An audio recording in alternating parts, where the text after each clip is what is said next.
ഈ 2 ദിവസത്തെ ക്ലാസ്സിൽ എനിക്ക് ഏറ്റവും കൂടുതൽ ടച്ച് ചെയ്തത് ഒരു വാക്യമാണ്. പരിശുദ്ധാത്മാവ് ഉറങ്ങിക്കിടക്കുന്നവനല്ല, അതൊരു വർക്കിംഗ് സ്പിരിറ്റ് ആണെന്നുള്ളത്. പിന്നെ ഞാൻ 2 സംശയമായിട്ടാണ് ഇവിടെ നിൽക്കുന്നത്. ഒന്നാമത്തെ കാര്യം, ബ്രദർ പറഞ്ഞു നമ്മൾക്ക് വിദ്യാഭ്യാസമൊന്നും വേണ്ട, സ്കൂളുകളൊക്കെ അടച്ചു പൂട്ടുക, ജോസഫ് കുപ്പർത്തിനെ പോലെ ആയിരിക്കുക എന്നൊക്കെ പറഞ്ഞു. അപ്പോൾ എൻ്റെ 2 ഡൗട്ട്. ഒന്നാമത്തെ കാര്യം, നമുക്ക് അറിവില്ലെങ്കിൽ നമ്മളെങ്ങനെ കാലഘട്ടത്തിനനുസൃതമായി ജീവിക്കും. രണ്ടാമത്തെ ക്വസ്റ്റ്യൻ, ഓരോ കോൺഗ്രിഗേഷനും അവരുടേതായ ക്യാരിസമുണ്ട്. ഞങ്ങളുടെ കോൺഗ്രിഗേഷൻ്റെ ക്യാരിസം എന്ന് പറയുന്നത് സ്ത്രീകളുടെ വിദ്യാഭ്യാസ ഉന്നമനം. അപ്പം നമ്മൾ സ്കൂളുകളൊക്കെ അടച്ചു പൂട്ടിയിരുന്നു കഴിഞ്ഞാൽ നമ്മുടെ പിതാവ് ആഗ്രഹിച്ചതുപോലെ നമുക്കത് ലഭിക്കില്ല. പിതാവിൻ്റെ ഇഷ്ടത്തിനനുസരിച്ചല്ല. പിതാവ് ഒരു സഭ രൂപീകരിച്ചപ്പോൾ ദുപ്പുയി പിതാവിന്, ഞങ്ങളുടെ സ്ഥാപകനായ ദുപ്പുയി പിതാവിനൊരു ലക്ഷ്യമുണ്ടായിരുന്നു. അപ്പോൾ അത് അന്നത്തെ കാലഘട്ടത്തിൽ. പക്ഷെ പിന്നീട് നമ്മൾ ക്യാരിസത്തിലൂടെ കൂട്ടിച്ചേർത്തു, കാലഘട്ടത്തിനനുസൃതമായി പ്രവർത്തിക്കുക. അപ്പം നമ്മൾ സ്കൂളുകളൊക്കെ അടച്ചു പൂട്ടാതെ, ഡൗട്ടാണ്, ഡോണ്ട് ഫീൽ ബാഡ്.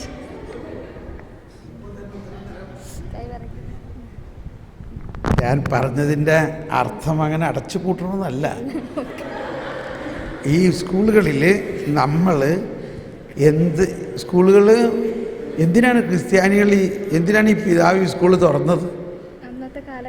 അന്നത്തെ കാലഘട്ടത്തിൽ. പക്ഷെ നമുക്ക് അതോടൊപ്പം കുറച്ച് ഈശോനെയും കൊടുത്തൂടെ? ആ പോയിന്റ് വരാം. അപ്പോൾ നമ്മൾ എന്തിനാണ് ഇപ്പോൾ പ്രിയോറിറ്റി കൊടുക്കണേ? മാത്രമല്ല, അന്നത്തെ കാലഘട്ടത്തിൽ ഈ വിദ്യാഭ്യാസം കൊടുക്കാൻ ആരും ഉണ്ടായിരുന്നില്ല. പക്ഷേ ഇന്ന് വേറെ എന്തോരം പേര് വിദ്യാഭ്യാസം കൊടുക്കണം. അപ്പോൾ നമുക്ക് വിശ്വാസം കൊടുക്കണ പ്രസ്ഥാനങ്ങൾ ഉണ്ടാകണം. അടച്ചു പൂട്ടാൻ ഞാൻ പറഞ്ഞില്ല കേട്ടോ. പിന്നെ അറിവ് വേണം ഈ കാലഘട്ടത്തിൽ. അറിവ് വേണമെന്നുണ്ടെങ്കിൽ അതാണ് അറിവ്. ഈ ബൈബിൾ വായിക്കാവുന്ന അറിവ് മതി. അതിന് സ്കൂളിൽ പോകണം. എന്തിനാ വീട്ടിലിരുന്ന് അറിവ് ഉണ്ടായിക്കൂടെ? ഹോം സ്കൂളിംഗ് എന്ന് പറഞ്ഞൊരു പരിപാടി. നമ്മളെങ്ങനെ ജനതയെ നയിക്കും? ദൈവിക ജ്ഞാനം ഓക്കെ, അത് നമുക്ക് അതാണ് അത്യാവശ്യം. പക്ഷേ ഇപ്പോഴത്തെ ടെക്നോളജി ആയാലും എന്തായാലും നമ്മൾക്കിപ്പോൾ അതൊന്നും അറിയാതെ നമ്മൾ ചിലപ്പോൾ അതിൽ പെട്ടുപോകാം. അതാണ് കർത്താവ് ഈശോ മിശിഹാ വല്ല സ്കൂൾ തുറന്നോ?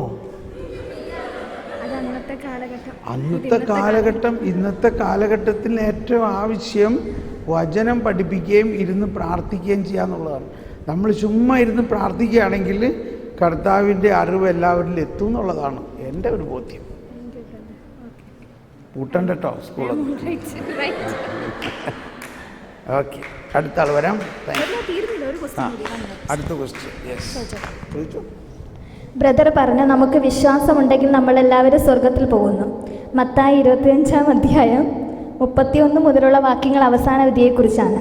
അപ്പം അതിൽ പറഞ്ഞേക്കുന്നത്, ഇടതുവശത്തുള്ളവരടുത്ത് കർത്താവ് പറയും, ശപിക്കപ്പെട്ടവരെ, നിങ്ങൾ എന്നിൽ നിന്നകന്ന് നിത്യാഗ്നിയിലേക്ക് പോകുമെന്ന്. അപ്പോൾ അവർ അതിനുള്ള മറുപടി പറയുന്നുണ്ട്, കർത്താവെ, ഞങ്ങൾ നിന്നെ വിശക്കുന്നവനോ ദാഹിക്കുന്നവനോ നഗ്നനായി കണ്ടതോ എപ്പോഴാണെന്ന് ചോദിക്കുന്നുണ്ട്. അപ്പോൾ അവർക്ക് വിശ്വാസമില്ലായിരുന്നെങ്കിൽ അവർ കർത്താവെ എന്ന് വിളിക്കുമായിരുന്നു.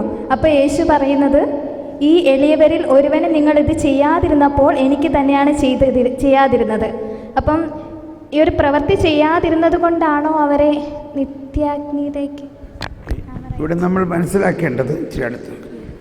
മനസ്സിലാക്കേണ്ടത് ശ്രദ്ധിക്കണം. ഇത് വളരെ നല്ലൊരു ചോദ്യമാണ്. ഇതിന് മുൻപുള്ള അവസ്ഥ എന്താ? ഇതിനു മുമ്പ് പറഞ്ഞിരിക്കുന്നത്, എൻ്റെ പിതാവിനാൽ അനുഗ്രഹിക്കപ്പെട്ടവരെ നിങ്ങൾ എന്താ, ലോകസ്ഥാപനം മുതൽ നിങ്ങൾക്കായി സജ്ജമാക്കിയിരിക്കുന്ന രാജ്യം അവകാശപ്പെടുത്തുവിൻ. ലോകസ്ഥാപനം മുതൽ നിങ്ങൾക്കായി സജ്ജമാക്കിയിരിക്കുന്നത് സ്വന്തമാക്കും. അപ്പം ദൈവം ലോകസ്ഥാപനം മുതൽ എല്ലാവർക്കും വേണ്ടി ഒരു സ്ഥലം സജ്ജമാക്കിയിട്ടുണ്ട്. നമുക്ക് വേണ്ടി മാത്രമാണോ? സകല മനുഷ്യർക്ക് വേണ്ടി. ആ സ്ഥലം സ്വന്തമാക്കുക എന്നുള്ളതാണ് പ്രധാന കാര്യം. ഇനി ഇടതുവശത്ത് നിൽക്കുന്നവരെന്ത് ചെയ്തു? ഇവിടെയാണ് എത്ര പേരവിടെ ഇടതുവശത്ത് ഉണ്ടാവും? ആരാ ഉണ്ടാകുക അവിടെ? ആരുണ്ടാകണം? ആരെങ്കിലും ഉണ്ടാവുമോ? പറയും. ആരുണ്ടാവും? സിസ്റ്റർ എവിടെ ആയിരിക്കും? വലതുവശത്തായിരിക്കില്ലേ? വിശ്വാസം ഉണ്ടായതുകൊണ്ട്. വിശ്വാസം വിശ്വാസം ഉണ്ടായതുകൊണ്ട് മാത്രമല്ല, സിസ്റ്ററിന് വിശ്വാസം ഇല്ലെങ്കിൽ സുപ്പീരിയറിന് വിശ്വാസമുണ്ട്. മറ്റുള്ളവരുടെ വിശ്വാസം കൊണ്ട് നമ്മൾ വലതുവശത്തേക്ക് പോകും. അപ്പോൾ ഇവിടെ ഈ രണ്ട് കാര്യം പറയുന്നത്, ഇപ്പോൾ എണ്ണയില്ലാത്ത കന്യകമാരും അതിന് പാരലായിട്ടാണ് ഇടത് വശത്ത് നിന്ന്. ഇത് ഒരു വിശുദ്ധമായ ഭയം ഉണ്ടാക്കുന്നതിന് വേണ്ടിയാണ്. വിശുദ്ധമായ ഭയം എന്ന് പറഞ്ഞാൽ ഇത് നിങ്ങൾ ചെയ്തില്ലെങ്കിൽ ഉണ്ടാകാൻ പോകുന്ന ഭവിഷ്യത്തിനെ കുറിച്ചാണ് പറയുന്നത്. എന്ത് ചെയ്തില്ലെങ്കിൽ? യേശുവിൽ ആശ്രയിക്കുന്നില്ലെങ്കിൽ, യേശുവിൽ വിശ്വസിക്കുന്നില്ലെങ്കിൽ, യേശു പറയുന്ന കാര്യങ്ങൾ ചെയ്തില്ലെങ്കിൽ. പക്ഷെ ആരാണ് അവിടെ നിൽക്കണമെന്നുള്ളത് ആർക്കും ദൈവം ആഗ്രഹിക്കുന്നില്ല. അവിടെ കുറേ ആൾക്കാരുണ്ടാവണമെന്ന് മനസ്സിലാവുന്നുണ്ടോ? ഇപ്പം നിനവേ വാസികളോട് ഇതിന് പാരലായിട്ടാണ് ഈശോ പറഞ്ഞത്. ഈ അന്ത്യവിധിയെ സംബന്ധിച്ച് പറയുമ്പോൾ ഇത് അന്ത്യവിധിയെ സംബന്ധിച്ചുള്ള ഒരു കാര്യമാണ്. നിനവേക്കാർക്ക് യോന ഒരു അടയാളം എന്ന പോലെ ആയിരിക്കും, എന്നാൽ ഇതാ യോനായേക്കാൾ വലിയവൻ. യോനായോട് പറഞ്ഞു, യോന പോയി പറഞ്ഞു, നിനവേക്കാരോട് പറഞ്ഞു നിങ്ങളെയൊക്കെ നശിക്കുമെന്ന് പറഞ്ഞു. ഇതേമാതിരി ഇല്ലേ? അപ്പോൾ പറഞ്ഞപ്പോൾ നിനവേക്കാരെന്ത് ചെയ്തു? അവർ ചാക്കെടുത്ത് ചാരം പൂച്ചി എല്ലാവരും പശ്ചാത്തപിച്ചപ്പോൾ കർത്താവ് മനസ്സ് മാറ്റി അവരെ നശിപ്പിച്ചില്ല. അപ്പോൾ യോനായ്ക്ക് ദേഷ്യം വന്നു. ഓക്കെ, യോന അവരുടെ പാപത്തിന് പരിഹാരമൊന്നും ചെയ്തില്ല ഇല്ലേ? എന്നാൽ കർത്താവ് ഈശോ മിശിഹായോ അവർ നശിക്കരുത് എന്നതാണ് ഈശോയുടെ ആഗ്രഹം. ഇടതുവശത്ത് ആരും ഉണ്ടാകരുതെന്നുള്ളതാണ് ഈശോയുടെ ആഗ്രഹം. അവരുടെ പാപങ്ങൾക്ക് പരിഹാരം ചെയ്ത് കഴിഞ്ഞു എന്നതാണ് ഈശോയുടെ ആഗ്രഹം. എങ്കിലും ഈശോ പറയും നിങ്ങളങ്ങനെ ചെയ്തില്ലെങ്കിൽ ഇതാണ് വരാനിരിക്കുന്നത്. അപ്പോൾ ഈ പോയിന്റിനെ നമ്മൾ മനസ്സിലാക്കേണ്ടത്, ഈ ഇടതുവശത്ത് നിൽക്കുന്നവർ ഇങ്ങനെ നമ്മൾ ചെയ്യുന്നില്ലെങ്കിൽ ഇങ്ങനെ ഉണ്ടാകും. പക്ഷേ ദൈവം ആഗ്രഹിക്കുന്നില്ല അങ്ങനെ ആർക്കെങ്കിലും ഉണ്ടാകണമെന്ന്. ആഗ്രഹിക്കുന്നുണ്ടോ? ക്വസ്റ്റ്യൻ എന്താണ്? ഞാൻ ഉത്തരം പറഞ്ഞോ? എന്താ ക്വസ്റ്റ്യൻ? എന്തായിരുന്നു ക്വസ്റ്റ്യൻ? ഇടതുവശത്തുള്ളവരുടെ അടുത്ത് എന്തുകൊണ്ട് അവർ കർത്താവെ എന്ന് പോലും വിളിച്ച് കർത്താവിനെ അറിഞ്ഞുകൂടാഞ്ഞിട്ടല്ലല്ലോ അവർ പറയുന്നുണ്ടല്ലോ, എപ്പോഴാണ് ഞങ്ങൾ നിന്നെ വിശക്കുന്നവനോ ദാഹിക്കുന്നവനോ. അപ്പം അതാണ് നമ്മൾ മനസ്സിലാക്കേണ്ടത്. ഈ അധ്യായം മുഴുവൻ്റെയും കോൺസെപ്റ്റ് ആദ്യം എടുക്കണം. ഈ അധ്യായം 25-ാം അധ്യായം യുഗാന്ത്യത്തെക്കുറിച്ചുള്ള അധ്യായമാണ്. അവിടുത്തെ ആദ്യത്തെ ഉപമ കന്യകമാരുടെ ഉപമ, താലന്തുകളുടെ ഉപമ, പിന്നെ ഇതിൻ്റെ ഉപമ. അപ്പോൾ ഈ 3 ഉപമയിലെയും സാരാംശം ആ അന്ത്യദിനത്തിൽ വരാനിരിക്കുന്ന രാജാവ് വരുമ്പോൾ എല്ലാവരെയും അനുഗ്രഹിക്കുമെന്നുള്ളതാണ് അതിൻ്റെ അർത്ഥം. പക്ഷേ ഇന്ന് ഈശോ ഇത് പറയുന്നതിൻ്റെ ഉദ്ദേശം അന്ത്യദിനത്തിന് വേണ്ടി നമ്മൾ വിശുദ്ധമായ ഒരു ഭയത്തോടെ ഒരുങ്ങുക എന്നതാണ്. ക്ലിയർ? പക്ഷേ എനിക്ക് തോന്നുന്നില്ല അവിടെ ആരും ഇടതുവശത്തുണ്ടാവുന്നു. കാരണം നമ്മൾ ഇപ്പോൾ നടത്തുന്ന പ്രാർത്ഥനകളെല്ലാം എല്ലാവരെയും ഈശോയുടെ കരുണയിൽ ഉൾപ്പെടുത്താനുള്ളതാണ്. അതുകൊണ്ടാണ് 25:34 പ്രധാനമായിട്ട് എടുക്കേണ്ടത്. ലോകസ്ഥാപനത്തിന് മുമ്പ് നിങ്ങൾക്ക് വേണ്ടി ഞാനൊരു സ്ഥലമൊരുക്കും, അത് സ്വന്തമാക്കുവിൻ ഇല്ലേ? അപ്പോൾ ആ പോയിന്റ് എടുത്താൽ മതി പോസിറ്റീവായിട്ട്. Okay, thank you. യെസ്, അടുത്തൊരോട്ട് പറഞ്ഞു. മനുഷ്യപുത്രൻ്റെ ആഗമനത്തെക്കുറിച്ച് പറയുന്നുണ്ടല്ലോ 24-ാം അധ്യായത്തിൽ. അതിൽ പറയുന്നുണ്ട്, ആകാശത്തു നിന്ന് ഒരറ്റം മുതൽ മറ്റേ അറ്റം വരെ 4 ദിക്കുകളിൽ നിന്നും അവൻ്റെ തിരഞ്ഞെടുക്കപ്പെട്ടവരെ വിളിച്ചു കൂട്ടുവെന്ന്. പിന്നീട് എന്ത് സംഭവിക്കുന്നതെന്ന് അവിടെ പറയുന്നില്ല. അതിന് ശേഷം പറയുന്നത് അത്തിമരത്തെ നോക്കുവിൻ, അതിനെക്കുറിച്ചാണ് പറയുന്നത്. ഇപ്പോൾ സെക്കൻഡ് കമ്മിങ് എന്ന് പറഞ്ഞൊരു ഫിലിം ഉണ്ടല്ലോ, കണ്ട സെക്കൻഡ് കമ്മിങ് എന്ന് പറഞ്ഞിട്ട് എൻ്റെ ഒരു സീരീസ് ഉണ്ട്, വീഡിയോ കണ്ടില്ലേ? അതൊന്ന് കണ്ടാൽ മതി. അല്ല, അതിനെക്കുറിച്ച് കൂടുതലും കാണിക്കുന്നത് ദൈവത്തിലുള്ള വിശ്വാസത്തെക്കാൾ ഉപരി കാണിക്കുന്നത് ആ നന്മ ചെയ്യാതിരുന്നപ്പോൾ, ഇത് ചെയ്യാതിരുന്നപ്പോൾ നരകാഗ്നി കടക്കുന്നതായിട്ടാണ്.